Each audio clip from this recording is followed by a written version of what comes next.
So I'd like to invite on stage Gopal Devanahalli, Member Executive Council Beyond Carlton, to come share all the good news with us. Please welcome Gopal.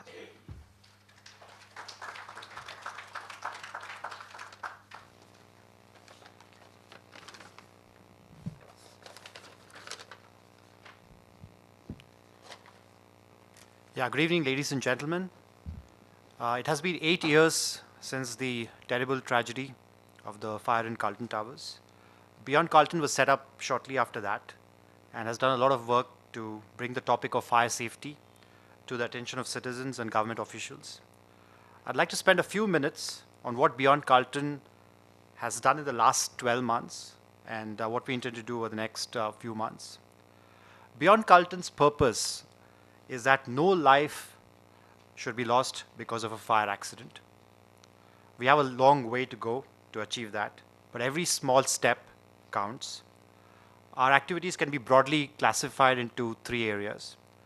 We believe that the first big area is awareness, increasing awareness on fire safety to help prevent the kinds of issues that happen in the Carlton Towers tragedy.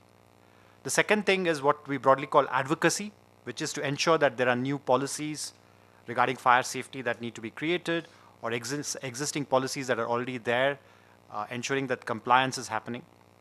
And the third area, which we plan to do more this year, is in terms of support for victims of fire tragedies, to create a community of victims and do something for them.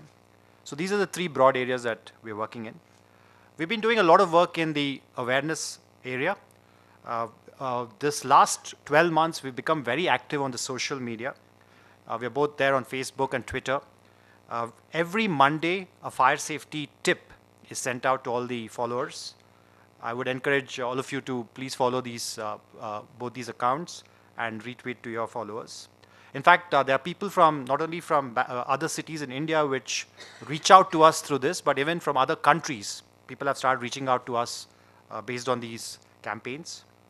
The second big thing that we've been working on, and which we did in the last 12 months again, was creating awareness in communities like RWAs, Resident Welfare Associations, as well as corporates. We've decided to work more with the local RWA groups, which are very active in Bangalore, like I Change Indiranagar. I think some of the members are here today. So we do believe that working with them and becoming part of their activities will help spread fire safety awareness. We also have done work this time in the slum areas along with another NGO, where we talked about fire safety to the parents of children in the slum areas. We've also partnered this time with I Change My City from Janagraha on the whole digital campaign for fire safety. They have a large set of subscribers who are, and we believe that through that medium of I Change My City, fire safety can also go out. In fact, they are doing a live stream today of this event, so that it can reach out to almost 300,000 subscribers that they have. We're also partnering with training providers of fire safety training, which are into fire safety awareness. We have partnered with When It Strikes. So anyone who wants to do a lot of people approach us saying, we want to get a fire training done in our community. What do you want us to do?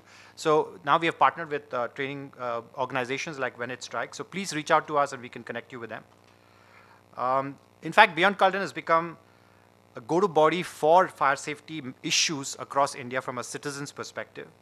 A lot of people reached out recently after the terrible accidents that happened in Mumbai, like the Kamla Mills fire and Delhi. So a lot of people from other cities have approached us, asked us for inputs, and we've tried to help wherever we could. We have tools on our website for doing self-audits or going around your building, checking whether everything is good. There's a self-audit tool which people have started using.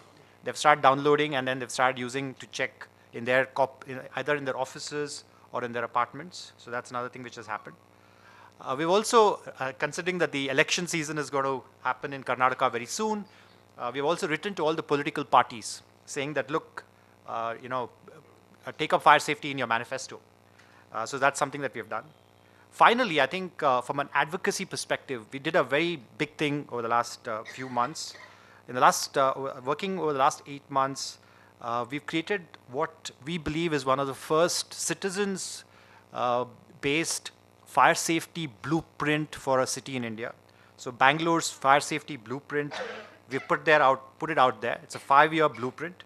We've collaborated with the Karnataka Fire and Emergency Department on this. Mr. M. N. Reddy, the chief, is here today. So he's been really supportive on this. We have worked on this. We got a lot of support from Janagraha and Bain on creating this blueprint, and we're grateful to them. So in fact, we have given all of you an article which came in Deccan Herald, which covered the fire blueprint in great detail. So it's all with you. Please do take a look at it when you get a chance. It's also there on our website. You can download it. But I'll just take a couple of minutes to walk you through some of the things that we mentioned in the blueprint. In fact, this is what I'll kind of skip over these points, but I think the main, if you look at the statistics and fire deaths in the last 5 years in Bengaluru, it's been around 29 deaths and 200 people injured, 250 people injured.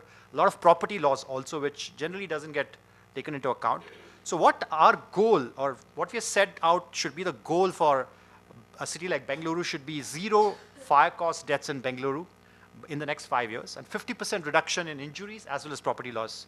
And broadly, we're saying there are 3 areas that the blueprint should cover. One is around ensuring compliance to existing regulations, as well as introducing new regulations where current regulations don't suffice. The second thing is about enhancing the capabilities and the infrastructure of the fire safety, fire and emergency services department. And the last thing is, of course, how do we engage with all stakeholders to increase awareness and participation. So this, and it has to be a collaborative thing. It's not just about the fire department. There are a lot of other units that need to get involved. It's not just about RWA. So we all need to work together to make things happen. It's a very detailed roadmap which we've laid out for year 1, year 2, year 3, and 4 and 5 in these 3 areas that I mentioned. And we've also identified key milestones for each year that we think we should be doing. So I'll just pick a couple. By the way, the color coding is that the red is about capability building related issues.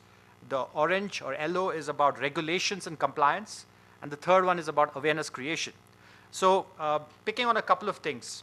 In the regulations and compliance, we all know that there are a lot of buildings today which don't comply with regulations. They are old buildings which have been built over several decades back.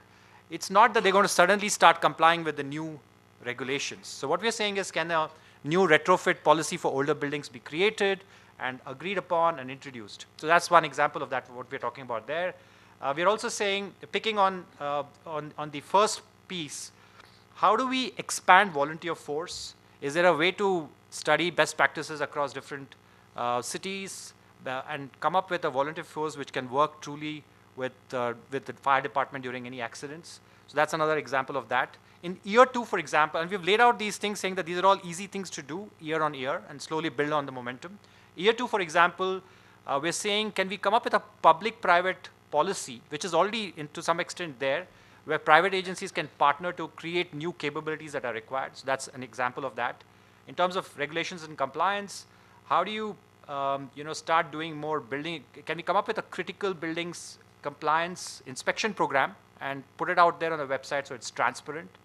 And of course, on the blue side, there's lots that need to be done. We are doing a little bit in terms of creating awareness, but there's so many other things that need to be done to create more awareness. So these are some of the ideas that we have laid out here, and the details are there in that, in the document that you can download from the website. So I won't go into that, but I believe that this is a good document that is out there. There are a lot of ideas, and it's now up to our friends in the government and people who are working hard on the public side to pick up some of these ideas and make it happen. So with those small few words, we have a long way to go. This year also there are a lot of ideas that we are working on. So again, we thank you all for all your support, and we hope that all this can make a difference. Thank you.